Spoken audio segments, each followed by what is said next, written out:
오늘 본문 말씀은 여러분들이 너무나 아마 잘 아시는 그런 내용이 아닐까 생각합니다. 마르다와 마리아 자매가 등장하는 스토리인데요. 어떻게 예수님께서 마리아와 마르다 이 둘이 살고 있는 집에 들어가서 이렇게 대접을 받게 되셨을까라는 질문을 혹시 하실지 모르겠습니다. 물론 우리가 요한복음과 견주어서 보면 마리아와 마르다만 있던 것이 아니라 나사로라고 하는 형제가 한 분 같이 계셨다는 것도 저희들이 알 수 있지만, 어쨌든 왜 이 마르다 같은 여인에게 예수님께서 이렇게 대접을 받게 되었는가, 이게 그냥 산발적인 일인가, 이런 질문을 해볼 수 있는데, 사실은 이 누가복음의 이제 흐름 속에 이 여성들의 역할이 굉장히 부각되는 것을 저희들이 볼 수 있습니다. 물론 예수님의 제자들의 이름은 다 남자였어요. 그리고 예수님의 주위에 이 주요한 인물들은 남성들이었던 것 같아요. 그러나 여자들의 역할이 지극히 중요한 위치에 있었다는 것이죠. 누가복음 8장 여러분 한번 가보시겠어요? 8장 1절로 3절. 예, 마이크를 조금만 올려주시면 좋겠네. 예, 누가복음 8장 1절로 3절 말씀 제가 한번 볼게요. 그 후에 예수께서 각 성과 마을에 두루 다니시며 하나님의 나라를 선포하시며 그 복음을 전하실새 12제자가 함께 하였고, 예수님과 12제자가 지금 함께 다닙니다. 근데 2절에 보면 또한 악귀를 쫓아내신과 병고침을 받은 어떤 여자들 곧 7 귀신이 나간 자 막달라인이라 하는 마리아와 헤롯의 청지기 구사의 아내 요한나와 수산나와 다른 여러 여자가 함께하여 자기들의 소유로 그들을 섬기더라.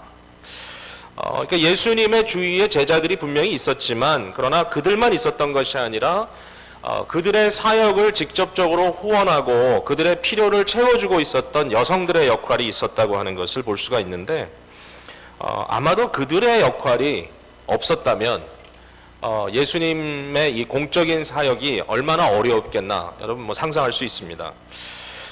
제가 추측을 해보건대 이 마르다와 마리아 같은 경우는 이 베단이라고 하는 지역에 살았던 가족이라고 우리가 알고 있는데, 특별히 예루살렘에서 가까운 곳이거든요. 그래서 예수님께서 정확하게 몇 차례에 걸쳐 예루살렘을 왔다 가셨는지는 우리가 다 알 수는 없지만, 그러나 아마 몇 번 그렇게 하실 때마다 예루살렘에서 일대 영적 전투가 벌어졌던 것을 여러분 기억하실 겁니다. 예루살렘에 권세를 잡고 있었던 자들, 정치적인 권세이든 종교적인 권세이든 무슨 사회적인 권세이든 하여튼 그 구조 속에 예수님께서 들어가셨을 때마다 예수님과 제자들을 향하여 많은 질책과 시비와 많은 이 시험들이 있었단 말이죠. 그러니까 이러한 영적인 일들을 치루시고 나서 주님께서 저녁 때 베다니로 내려오셔서 쉬시고 나셨는데, 그때마다 아마도 여기 등장하는 마르다와 이 마리아의 집에 유하시면서 그 힘든 몸을, 또 지친 몸을, 또 힘들었던 그의 정신을 이렇게 소생하는 그러한 상황이 아니었던가, 그렇게 생각을 해봅니다.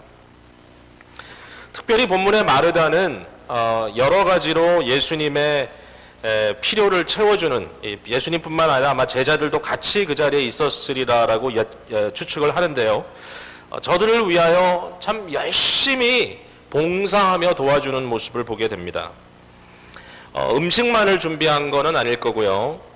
아마도 저들을 위하여 그 당시에 아주 더러운 길을 오랫동안 이렇게 걷다 보면 참 발이 더러워지고 냄새나고 온몸이 사실은 먼지 투성이가 될 텐데, 일반적으로 집에 찾아가면 제일 먼저 하는 것이 하인들이 물을 떠와가지고 발을 씻겨주는 일이었거든요. 그러니까 아마 이 물도 떠와야 되고, 오늘처럼 수도를 틀면 물이 콸콸 쏟아지는 그러한 시대도 아니고, 한두 명이 아니고 정말 몇십 명이 이렇게 찾아 들어왔을 때 이러한 경우에 이들의 필요를 채워주기 위하여 봉사하는 그 일이 얼마나 많았을까, 여러분 한번 상상해 보실 수 있으리라고 생각합니다. 먹을 음식도 그렇죠. 가족이 그냥 한 끼 먹는 것도 차리기가 쉽지 않은데, 이렇게 많은 사람들이 와서, 또 어떨 때는 반복적으로 와서 이 도움이 필요할 때 그 일을 도왔던 이 마르다의 모습이 절대로 그냥 비판받을 그런 대상은 아닌 거죠. 뭐 마르다 너는 일만 열심히 하다 예수님께 책망받았다, 이렇게 쉽게 얘기할 수 있는 그러한 것은 아니라는 것, 여러분 아마 이해하셔야 될 겁니다. 도대체 여기에 나오는 이러한 상황에서 우리는 그럼 무엇을 좀 발견해야 되는가? 여기 사실 색다른 것은 마르다의 모습이 아니라 마리아의 모습입니다. 마르다는 어떻게 보면 그 당시에 여성들이 충분히 참 열심히 하고 또 감당하는 그런 일들을 하고 있었고요. 너무 감사한 일이죠. 그런 일을 예수님과 제자들을 위해서 해주셨다는 것이. 그런데 마리아의 경우는 좀 특별합니다. 39절에 그에게 마리아라 하는 동생이 있어. 마리아가 동생인지 언니인지는 사실 본문을 가지고는 알 수가 없는데 우리 성경에는 동생이라고 번역을 했습니다. 이미 해석을 한 거죠. 언니가 그러고 있었으면 아마 좀 더 볼품이 없었을 것 같아요, 제 생각에. 근데 어쨌든 그에게 마리아라 하는 동생이 있어 주의 발치에 앉아 그의 말씀을 듣더니 그랬습니다. 이것이 상당히 당혹스러운 일입니다, 사실은. 이게 그냥 단순히 마르다와 마리아의 차이라기보다는 이 마리아가 지금 택한 일이 상당히 unusual하다는 것입니다. 좀 예사롭지가 않습니다. 여러분, 당시에 랍비라고 하는 존재는 굉장히 존경받는 분들이었는데요. 랍비에게는 제자들이 있었습니다. 랍비는 선생이라는 뜻입니다. 예수님도 랍비였습니다. 그리고 예수님을 따르는 제자들이 있었는데 그들이 예수님을 나의 선생님, 나의 선생님이라고 불렀습니다. 그런데 이 나의 선생님이라고 불렀던 제자들 사이에 여자는 없었거든요. 그 당시에 여자가 랍비 밑에 들어가서 어떤 이 학생의 자리로 들어간다는 것은 사실상 불가능한 일이었어요. 사회적으로 받아들여지는 일이 아니었어요. 오늘 여러분들이 그런 얘기 들으시면 아마 여성분들은 뭐 혹시라도 모르겠어요. 그렇지 않아도 좀 마음에 눌림을 당하는 분들이 있으면 더 화가 날 텐데, 아니 무슨 말이 되는 얘기냐. 근데 그 당시에는 유대의 남자들이 좀 너무 당당하게 아침에 일어나면 이런 기도를 했다는 거예요. 하나님 감사합니다. 나를 이방인과 여자로 만들지 않아주셔서 너무 감사합니다. 아침마다 남자로 태어난 것이 새롭게 감격스러운. 그러니까 여자들이 얼마나 힘들고 눌려있는 위치에 있었는지 우리가 상상할 수 있는데, 놀랍게도 마리아라고 하는 여성이 여기 보니까 예수님의 발치에 앉아 그의 말씀을 들었다는 거예요. 여러분, 이게 여러분 머릿속에 어떻게 그림으로 그려집니까? 예수님이 앉아 계시고 그 바로 옆에 한 어린 소녀 같은 여자가 옆에 앉아가지고 예수님의 말에 그리고 경청하고 있는 어떤 1대1의 그런 나눔의 모습으로 그려지시나요? 아마 아닐 거예요, 제 생각에는.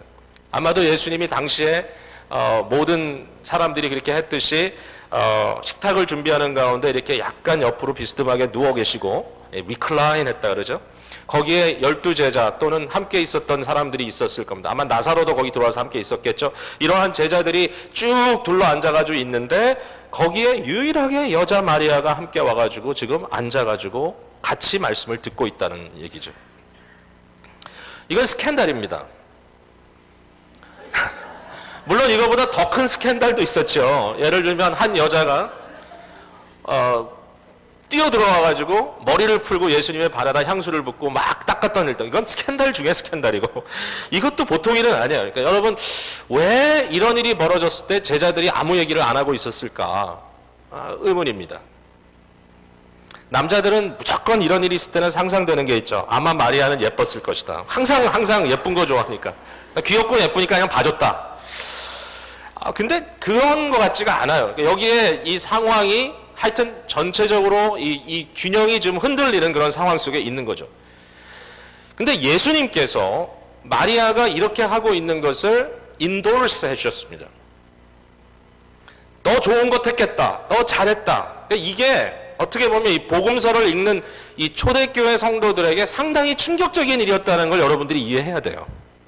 이게 그냥 쉬운 얘기가 아니에요. 굉장한 이 어떤 문화적인 역동이 여기에 있는 겁니다. 예수님이 그렇게 했다. 예수님에게 왔던 이 마리아는 예수님을 랍비라고 불렀다. 나의 랍비, 라보니요, 나의 주님이요 라고 부를 수 있었던 이러한 엄청난 놀라운 역사가 있었던 거죠, 마리아에게. 재밌는 것은 제자들도 예수님 자신도 마리아가 이렇게 제자로 자청하고 예수님 발밑에 앉아서 그의 말씀을 배웠던 것을 거부하지 않았고 용납했음에도 불구하고 일에 대하여 브레이크를 걸었던 것은 다른 사람이 아닌 바로 마르다였습니다. 같은 여성이었습니다. 본문을 읽어 나갈 때 우리 생각에 혹시라도 이렇게 이해할 수 있겠죠? 이 말은 지금 마르다가 열심히 뒤에서 봉사하는데 물도 떠와야 되고 음식도 해야 되고 치워야 되고 할 일이 너무너무 많은데 혼자 하다 보니까 너무 힘들어서 지금 마리아라도 와서 도왔으면 좋겠다라고 생각했던 게 아닐까. 제가 생각할 때는 마르다 혼자 하지 않았을 것 같아요. 혼자 할 수 있는 일이 아니에요, 이게. 아마도 뭐 몸정도 좀 있었을지 모르고 아마 그 정도 되면 어쨌든 뭐 여러 사람이 같이 일을 하고 있었을 겁니다. 물론 마리아가 도와주면 더 좋습니다. 그런데 아마도 그거와는 다른 이슈가 아닐까. 이 마르다가 막 분주하게 돌아다니다 보니까 거기에 마리아가 예수님 곁에 앉아서 제자들과 함께 예수님의 말씀을 듣고 있는데 이거는 격에 맞지 않거든요. 그것을 보고 하는 말이 주여 내 동생이 나 혼자 일하게 두는 것으로 생각하지 아니하시나이까 그를 명하사 나를 도와주라 하소서. 왜 마리아에게 직접 얘기 안 합니까? 예수님께 이야기하는 이유는 너무 당연하기 때문에 그렇습니다. 예수님 내 동생이 거기 앉아있으면 안 됩니다. 나오라 그러십시오. 예수님 좀 내쫓아 보내세요. 근데 그때 예수님께서 마르다에게 주신 말씀은 내가 많은 일로 염려하고 근심하나 몇 가지만 하든지 혹은 한 가지만이라도 족하다 이렇게 말씀하셨어요. 여기에 몇 가지 또는 한 가지 이렇게 우리말로 번역이 되어 있는데요. 많은 사본에 이렇게 번역되어 있지 않고 그냥 한 가지로 단순하게 번역되어 있어요. 네가 많은 일로 염려하고 근심하나 마르다야 마르다야 네가 많은 일로 염려하고 근심하나 반복해서 부르는 것은 굉장히 다정하게 지금 부르시는 겁니다. 마르다야 마르다야 내가 사랑하는 마르다야 내가 많은 일로 염려하고 근심하나 한 가지만이라도 enough 한 가지면 satisfying 족하다 만족스럽다 한 가지면 만족했을 뻔하였다. 자, 오늘 이 말씀 속에 이 한 가지로 만족한다는 이 말의 의미를 아주 좀 단순하게 우리들이 좀 이해하려고 합니다. 여기에 대한 이 말씀을 그냥 한 두 개의 단순한 포인트로 말씀을 드리려고 하는데요. 첫 번째 포인트는 뭐냐면 여기서 주님께서 말씀하시는 이 한 가지로 족한 것은 무엇인가? 다름 아닌 예수 그리스도 자신이라고 저는 생각하게 됩니다. 말씀 속에. 자, 한번 설명을 해볼게요. 어떤 분들은 여기에 내가 많은 것으로 염려하고 근심했지만 한 가지면 족하다라는 말을 이렇게 이해합니다. 음식을 여러 가지 할 필요가 뭐가 있니? 국하고 김치만 먹으면 되는데 뭐하러 이렇게 반찬을 수도 없이 하느라고 어려워하는구나. 그럴 필요 없다. 한 가지만 준비해라. 이런 뜻으로 이해하는 경우도 있는 것 같아요. 뭐 가끔 그런 설교도 들었던 것 같아요. 제가 어렸을 때. 근데 아마도 제가 생각할 때 여기에서 많은 일로 염려하고 근심하고 있는 마르다의 문제는 음식 반찬 종류를 하도 여러 가지를 했기 때문에 그에게 문제가 생긴 것이라기보다는 여기는 그의 마음 상태를 지적당하고 있다는 것입니다. 다시 말씀드립니다. 마르다가 봉사한 일은 잘한 겁니다. 혹시 이것을 가지고 오늘 봉사 열심히 하는 사람들은 무조건 잘못됐다. 아니 교회 왔으면 성경 공부하고 예배만 드리면 되지 왜 뛰어다니면서 봉사하는 거야. 물론 봉사한다는 이유로 예배하지 않는다든지 봉사한다는 이유로 말씀에 집중하지 못한다면 안타까운 일입니다. 그래서는 안 됩니다. 그러나 분명히 우리에게는 봉사하는 사람들이 필요합니다. 여러분 우리가 예배 드리고 교제하기 위하여 아침 일찍부터 일부 예배 나와서 예배 먼저 드리고 지금 봉사하는 분들도 계시거든요. 여러분들 중에 그런 분들도 계시고요. 주차장 관리를 하는 분도 계시고요. 어린아이들 가르치는 교사들도 계시고요. 11시 반에 교사로 가르치기 위하여 몇몇 분들은 일부 8시 반 예배를 왔다가 그 나머지 시간을 또 어떻게 대강 채우고 또 공부 가르치고 이러는 부모들도 계시단 말이죠. 그거 잘못한 거 아니에요. 너희들 왜 이렇게 바쁘게 사냐? 마르다처럼 되지 말라 그랬는데 그런 게 아닙니다. 그런 말이 아니라 여기에 지적되고 있는 것은 마르다의 봉사가 아니라 마르다의 마음 상태입니다. 뭔가요? 봉사를 하더라도 그 봉사가 족한 그 하나에 집중돼 있으면 즐거운 봉사가 되는데 만약에 그것이 흔들리고 갈리기 시작하면 그때부터는 억울한 봉사가 되기 시작한다는 것입니다. 마르다가 예수님을 처음 집에 모셨을 때 그의 마음은 즐거웠을 겁니다.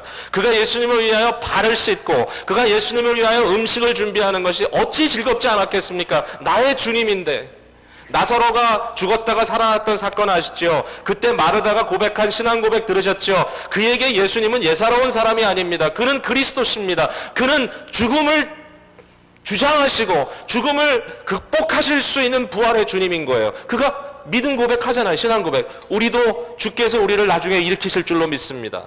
나사로가 다시 살기도 전에 마르다의 입에서는 아름다운 신앙의 고백들이 나옵니다.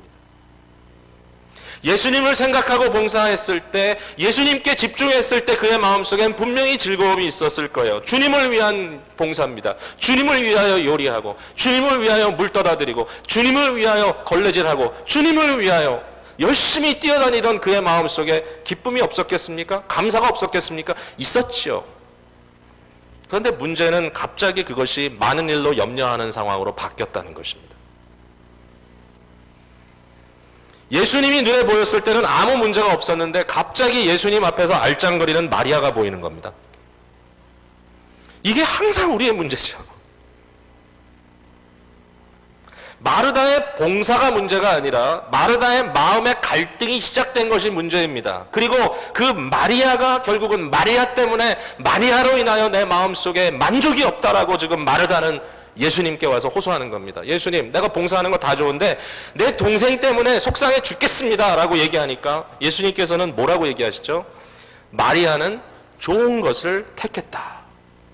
그게 뭔가요? 마르다는 밖에서 일하고 마리아는 안에서 제자 노릇하는 건가요?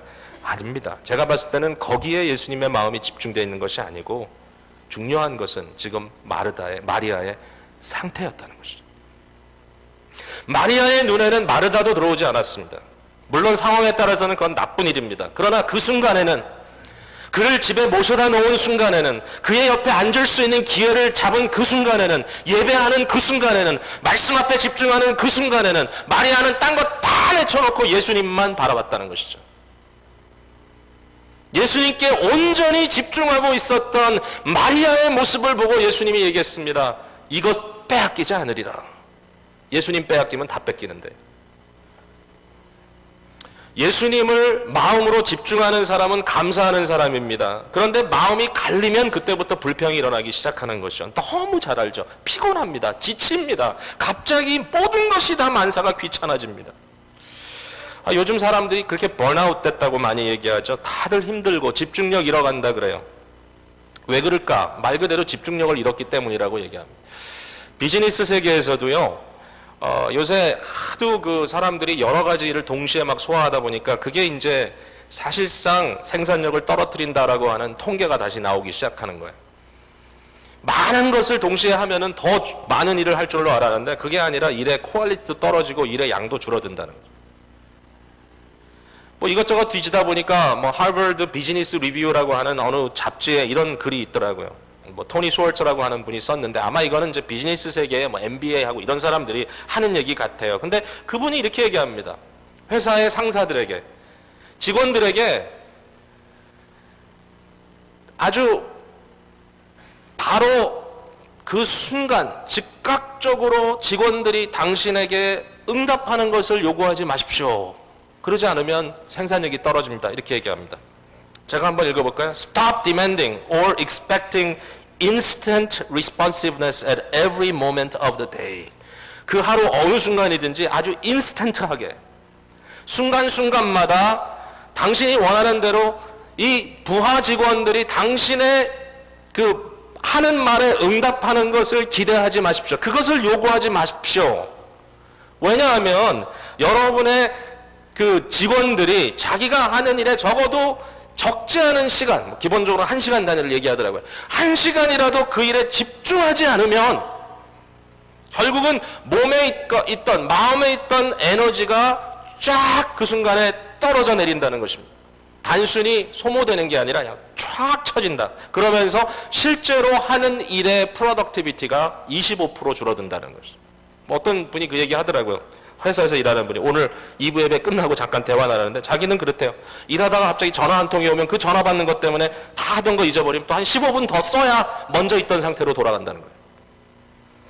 맞아요. 왜 오늘날 이렇게 인스턴트 리스폰시브네스를 요구하냐면요.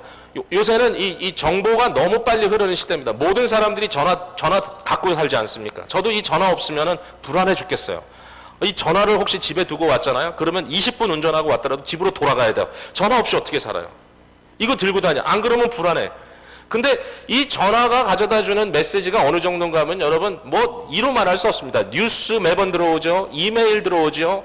거기다 메신저 들어오죠. 또 요새는 카톡 하고 들어오죠. 하도 수도 없이 들어오는 뭐 그냥 뉴스도 뭐 저 같은 경우는 CNN 뉴스에다 YTN 뉴스에다 뭐 MBC 뉴스에다 뭐 조선닷컴에다 뭐 다 들어가 있어요. 뉴스가 빵빵빵빵 계속 뜹니다. 그러한 것들을 경험하고 살아갑니다. 실제로 그래요. 요새 누구한테 이메일 보내면요. 뭐 몇 분 안에 답이 안 오면 답답해요. 못 견디겠어요. 아니 뭐 하는 거야? 내 메시지를 씹어? 뭐 벌써 이렇게 딱 이렇게 나오는 거잖아. 제가요 이거 하도 배터리가 많이 떨어져가지고요. 아이패드도 하나 누가 이렇게 선물 주셔가지고 요새 아이패드 제가 이제 들고 다니며 쓰는데 조그만 거. 이 iOS라고 오퍼레이션 시스템을 저도 모르게 그냥 그게 업데이트 하라 그래서 그냥 해봤더니 배터리가 그냥 쫙쫙 빠지는 거야. 막 2배 이상 빨리 빠지더라. 너무 답답해가지고 애플 스토어죠. 그 해주는 데 가서 야 이거 배터리 너무 많이 나간다 그랬더니 어쩔 수 없대. 그건 어쩔 수 없는데 이 세팅을 좀 이렇게 바꿔보면 배터리를 좀 절약할 수 있다고. 제가 정말 평생 모르고 살았던 걸 발견했어요. 여러분 이메일도요 세팅이 다 다르더라고요. 그거 아셨어요? 다 알아요? 저만 몰랐던 거예요? 전 몰랐어요. 이메일도요. 이메일 이 전화하고요. 이메일 프로바이더는 이메일 회사 있잖아. 핫메일, 지메일, 한메일 다 있잖아요. 그 메일을 프로바이더는 그쪽 그 프로그램 하는 쪽하고 전화하고 사이에 여러 가지 일들이 벌어지는데 첫 번째 단계는 무슨 단계냐면 푸시 단계예요. 푸시. 밀다 이겁니다. 푸시로 세트해놓으면 어떻게 하는지 아세요? 언제든지 이메일 프로바이더가 내 전화로 정보를 슈팅하면 다 받습니다. 푸시하는 겁니다. 미는 겁니다. 그 다음 단계는 뭐냐면 내 전화가 주인인 거예요. 전화가 자동으로 fetch합니다. fetch. 내가 전화가 세트해놓은 시간에 이메일을 가서 받아옵니다. 근데요 이것도 1분에 한 번 fetch, 2분에 한 번 fetch, 몇 분에 한 번 fetch하도록 다 작동하게 되어 있습니다. 저도 모르는 사이에 이 전화가요 저를 위해서 푸시를 당하든지 fetch를 하든지 끊임없이 정보를 저한테 주는 거예요. 그래가지고 제가 화가 나가지고 다 맨 밑으로 줄였어요. 뭔지 아세요? Manual Fetch. 그건 뭐냐면 내가 원할 때 프로그램을 열면 그때 이메일을 받아오는 거예요. 배터리도 많이 절약한대요. 일단 기분이 좋잖아요. 내가 컨트롤하는 것 같잖아요. 이걸 보면서 내 인생이 이렇게 푸시당하며 살았구나. 정말 푸시당하며 사는 거예요. 한밤중에도 계속 삐, 삐, 삐, 삐. 요새는 뭐 이메일이 그냥 한 군데서 옵니까? 지구 반바퀴 건너편에서도 밤에 한밤중에도 이메일 날라오고 카톡 날라오고 그룹 카톡은 왜 이렇게 많은지 카톡 끊임없이 날라오는 이러한 상황 속에서 상당히 피곤한 인생을 우리가 살고 있는 거죠. 이 슈왈츠라는 사람이 그 얘기를 하는 거예요. 그 이메일을 네 의미로 좀 셧다운 시켜라. 1시간 동안 보지 마라. 저 1시간 동안 이메일 안 볼 수 있는 자신이 없어요. 왜냐하면 계속 체크하거든요. 계속 체크. 이게 어느 버릇이 돼가지고. 그렇지 않으면 안 될 것 같은 강박감을 갖고 살아갑니다. 그런데 그 애플의 그 유명한 그 개발자로 알려져 있는 스티브 잡스 얼마 전에 돌아가셨잖아요. 스티브 잡스가 이런 얘기를 했대요. 제가 이 얘기를 듣고 참 정말 그렇구나 그래서.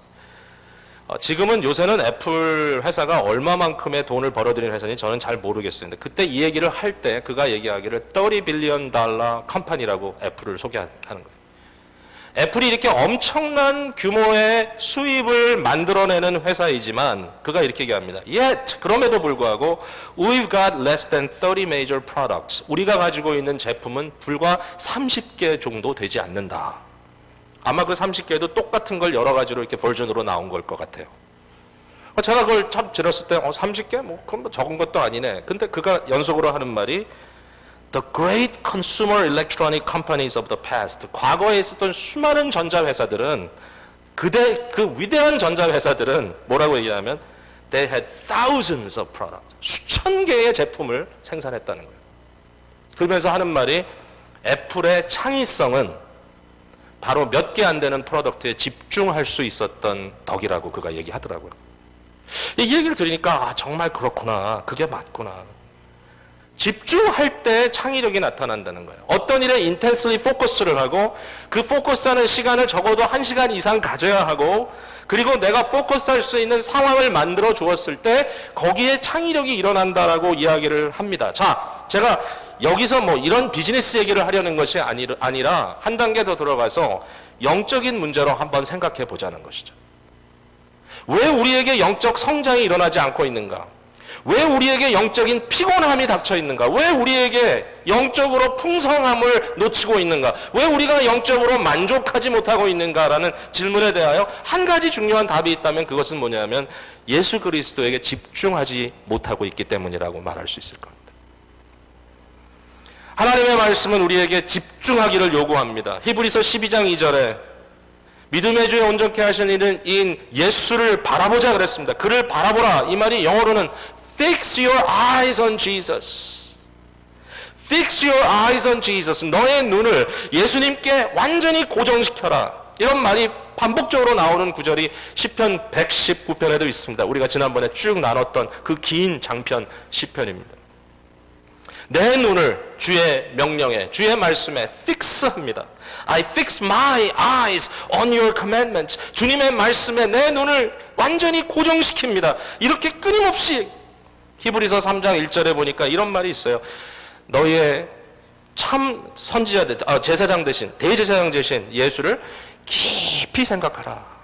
깊이 생각하라. 아주 너무 좋은 번역이에요. 영어 성경에는 그냥 consider Jesus, consider Jesus보다 더 중요한, 더 무게 있는 예수를 깊이 생각하라. 성경을 여러 버전으로 읽을 수 있는 게 얼마나 감사한지 몰라요. 예수를 깊이 생각하라. 예수에게 너의 눈을 고정하라. 베드로는 예수님을 바라봤을 때 무리를 걸을 수 있는 믿음의 소유자가 되었잖아요. 다른 거 아니에요. 예수님께 깊이 빠져 있었기 때문에. 오늘 혹시라도 저와 여러분의 삶 속에 예수님께 집중하는 시간, 예수님께 집중하는 예배, 예수님께 집중하는 마음이 자꾸만 흐트러진다면 저는 그것부터 여러분들이 고쳐셔야 할 중요한 순간이라고 말씀드리고 싶습니다. 예배당이 이렇게 좀 널찍하다 보니까 사실 자리가 많잖아요. 저 위에도 오늘 많이 앉으셨는데 혹시라도 여러분 마음속에 내가 예배하는데 집중하지 못하게 하는 요소가 너무 많다고 생각하시면 빨리 자리를 옮기세요. 다음 주일이라도. 나는 이 자리에 앉으면 항상 사람 머리 뒤통수만 보여가지고 내가 예배에 집중 못하겠어. 그럼 여러분이 먼저 옮기세요. 앞으로 나오세요. 앞자리 아직 많아요. 찬양대에 그냥 따로 의자를 줘서 앉게 하더라도 앞으로 나오세요. 나와서 주님 앞에 집중하세요. 발코니 올라가 있는 것, 여러분 혹시라도 그 자리가 여러분에게 집중하지 못하도록 하는 자리가 된다면 관중석에 앉은 것처럼 마음 갖게 한다면 예배의 참여자보다는 관람자가 되게 만든다면 혹시라도 그것이 사실이라면 내려오세요. 왜냐하면 예수님께 집중하는 것이 가장 중요한 일이기 때문이에요. 그거 하지 않으면 그 다음부터는 아무것도 안 된다는 거죠. 한 가지만 더 말씀드리고 오늘 말씀 맺을게요. 두 번째 포인트는 예수님께 집중할 때, 예수님의 말씀에 집중할 때 일어나는 또 하나의 포커스인데요. 그 포커스는 뭐냐면 내가 하는 일에 포커스 되지 않고 하나님께서 하시는 일에 포커스 된다는 것입니다. 이것이 뭐냐면 나의 행위, 나의 노력으로 통한 의에 대하여 우리는 끊임없이 고민하거든요. 내가 얼만큼 더 노력하면 사람들이 나를 용납해 줄까? 내가 얼만큼 더 봉사하면 사람들이 나를 인정해 줄까? 내가 도대체 뭐를 하면 이 교회에서 나를 좀 괜찮은 사람으로 봐줄까? 여러분, 그런데 거기에 집중하는 순간 우린 끊임없이 지치고 힘들어질 겁니다. 그러나 더 중요한 것은 나를 구원하신 주님께서 끊임없이 내 안에, 우리 교회 안에, 우리 공동체 안에, 우리 소그룹 안에 우리를 구원의 역사 속으로 계속하여 이끌어가고 계신다고 하는 바로 복음 중심적인 사고입니다. 나는 할 수 없어요. 나는 지쳐요. 나는 넘어질 수밖에 없어요. 그러나 주님께서 하시는 일에 우리의 초점을 맞출 때, 주께서 하시는 역사에 우리의 마음을 집중시킬 때 소망이 있습니다. 주의 약속이 들어옵니다. 그리고 끊임없이 우리는 그 약속에 어떻게 반응하는 것이 믿음의 삶인가를 고민하며 살아가게 될 것입니다. 지난 한 해도 하나님께서 많은 은혜를 주셨어요. 어려운 일도 많았어요. 참 가슴 아픈 일을 앓은 사람들도 우리 교우들 중에 여러 명 계셨어요. 교회를 생각할 때마다 제가 하는 일의 어떤 한계나 그 모습을 보고는 가끔 오싹오싹 해올 때가 있어요. 그 사람의 이런 일이 있대, 저 사람 어떤 일이 있대, 저 사람 또 뭐 수술하고, 저 사람 뭐 병들고. 그럴 때마다 모든 사람들에게 필요한 관심과 사랑을 주지 못한 것 같은 아쉬움, 안타까움, 어떨 때는 깜빡하고 있었네, 모르고 있었는데.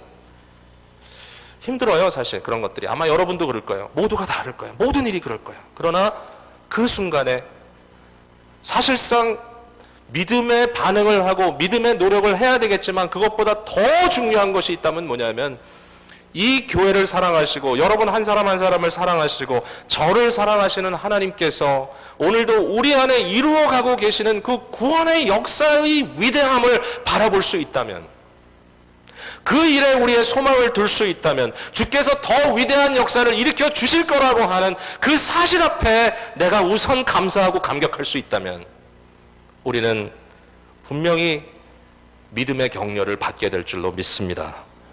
오늘 이 예배를 통하여 또 한 해를 바라보면서 다시 한번 용기를 갖고 우리 함께 일어났으면 좋겠고요. 예수님께 픽스하고 우리의 눈을, 그리고 예수 그리스도 안에서 이루시는 하나님의 구원의 역사 속에 우리의 삶을 던져 맡기는 이러한 아름다운 믿음의 역동적인 역사가 우리 가운데 이루어지기를 주님의 이름으로 축복합니다. 아멘. 우리 같이 기도합니다.